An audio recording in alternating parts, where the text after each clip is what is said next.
नमस्कार, जय माता दी। मैं हूँ आपके अपनी लाइफ डिज़ाइनर आचार्य जीतू सिंह। ज्येष्ठ पूर्णिमा और वट सावित्री व्रत यानी अमावस्या का जो वट सावित्री व्रत था, तो वहाँ तो उस समय सारी महिलाओं ने व्रत ज़रूर रखा था, मैं जानती हूँ। और मुझे बहुत अच्छा भी लगा था कि मैंने जो वीडियो डाली थी वो बहुत ही हिट की है। आप लोगों ने सब ने उसका फ़ायदा, उसका लाभ उठाया है। अभी पूर्णिमा तिथि का वट सावित्री है जो कि 24 जून को है। तो इसका क्या लाभ उठा सकते हैं? देखिए, पूर्णिमा तिथि जो है वो चांद को समर्पित होती है, ठीक है। और दूसरा, अगर हम वट सावित्री की बात करते हैं तो दीर्घायु के लिए ये व्रत रखा जाता है, पति की लंबी उम्र के लिए, पति की खुशियों की कामना के लिए रखा जाता है। महिलाएं बच्चों की स्वस्थता के लिए भी ये व्रत रखती हैं। अब आती दूसरी बात की ज्येष्ठ पूर्णिमा की जब हम बात करते हैं तो ये रिचुअल हमारी ज़िंदगी में किस तरीके से लाभ देता है। पूर्णिमा तिथि को तो ज़रूर आप समझिएगा। इसी तिथि में कहते हैं कि गंगा जल से स्नान ज़रूर करना चाहिए। एक जलकुंड में वैसे कहते हैं कि स्नान करना चाहिए, वहाँ पे जा करके आप तीर्थ स्थानों पर भी इसका स्नान बहुत उत्तम माना जाता है। पूर्णिमा का स्नान वैसे भी तीर्थ स्थलों पर बहुत उत्तम माना जाता है पूर्णिमा तिथि का। ज्येष्ठ पूर्णिमा का आपको पता है, ज्येष्ठ का महीना जो है बहुत ही पावन महीना क्यों माना भी जाता है? श्री राम और हनुमान जी के मिलन का महीना भी होता है ये। तो सोचिए ये कितना शुद्धता से भरा हुआ महीना होता है, कितना पावन महीना भी होता है ये। उसके अलावा बहुत बड़े बड़े त्यौहार भी इस महीने के अंदर आते हैं।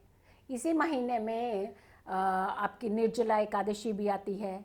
इसी महीने में अमावस्या वट सावित्री व्रत भी आता है। ये बहुत सारे अच्छे रिचुअल्स होते हैं इसी महीने में। तो अब पूर्णिमा वट सावित्री की हम अगर बात करते हैं तो ये दिन दान और पुण्य का बहुत अच्छा दिन माना जाता है।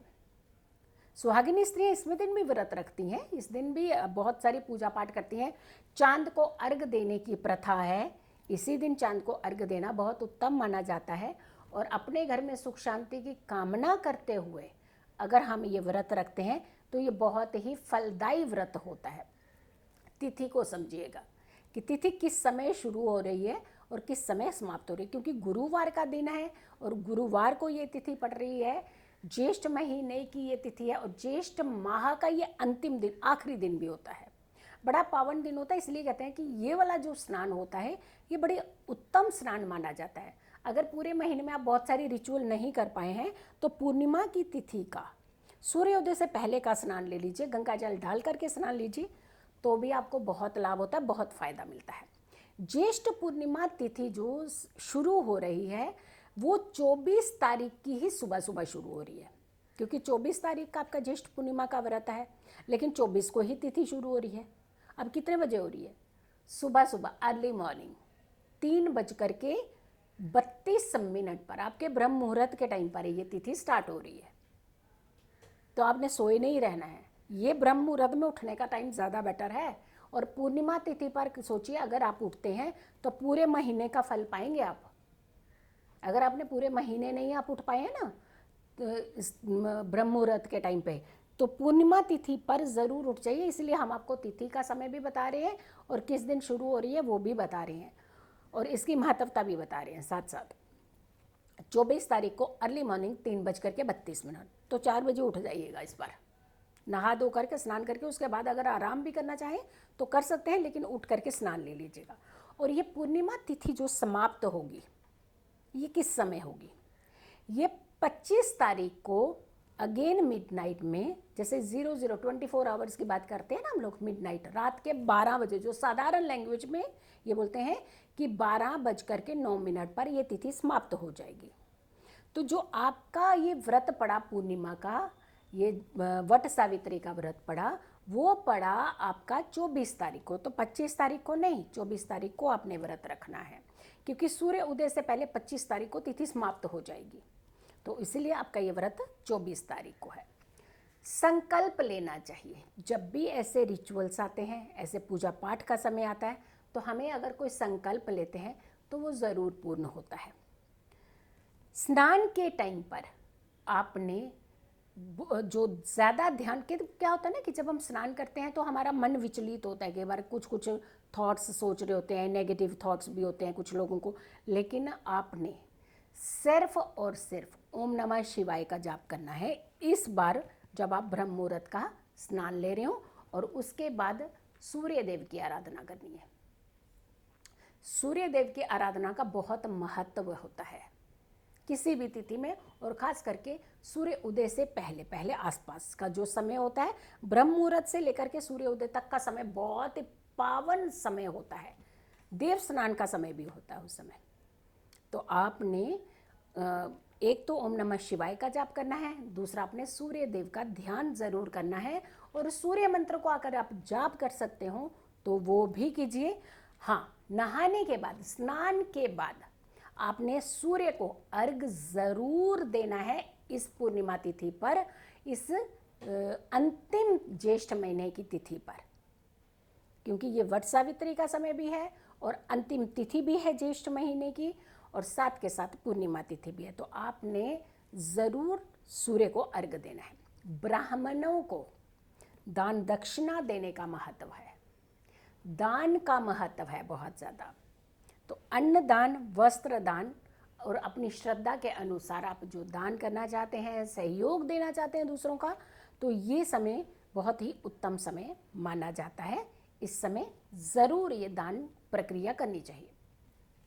अब पूर्णिमा का जो वट सावित्री व्रत है, ये कौन से एरिया में ज़्यादा प्रचलित है? जैसे गुजरात में बहुत इम्पोर्टेंट माना जाता है, महाराष्ट्र में इसका बहुत ज़्यादा महत्व होता है, और कई सारे ऐसे राज्य हैं जहाँ पे इसका इम्पोर्टेंस ज़्यादा होती है, लेकिन स्पेशली गुजरात और महाराष्ट्र में बहुत ही अच्छे तरीके से ये मनाया जाता है। और देश के हमारे जो दक्षिण एरियाज़ हैं उनमें भी ये त्यौहार बहुत ही इम्पोर्टेंट तरीके से मनाया जाता है।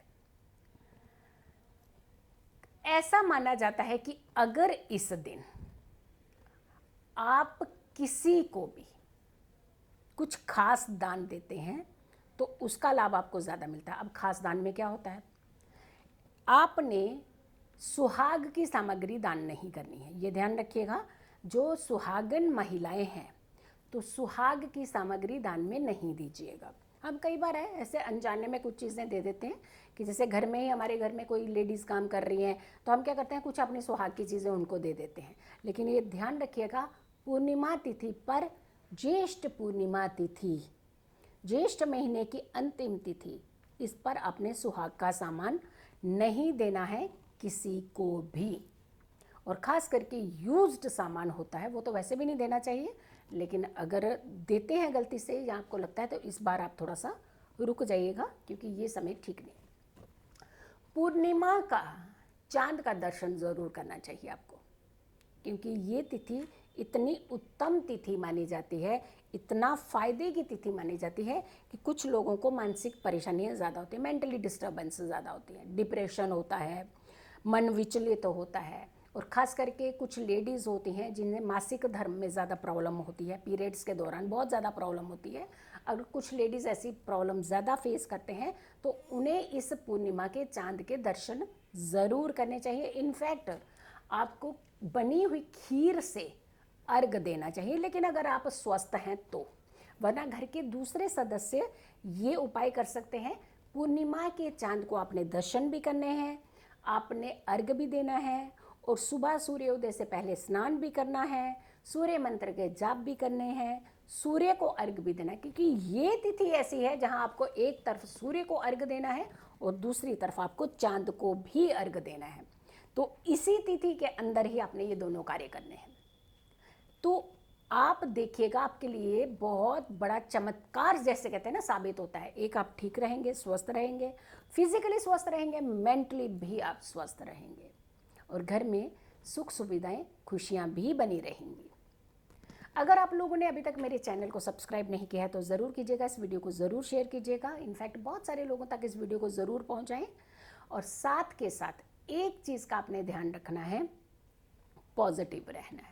जब हम पॉजिटिव रहते हैं तो हर समस्या से हम खुद ही दूर रहते हैं। खुश रहिए, स्वस्थ रहिए, पॉजिटिव रहिए। जल्दी हाजिर होंगे एक अच्छी वीडियो के साथ, तब तक के लिए नमस्कार।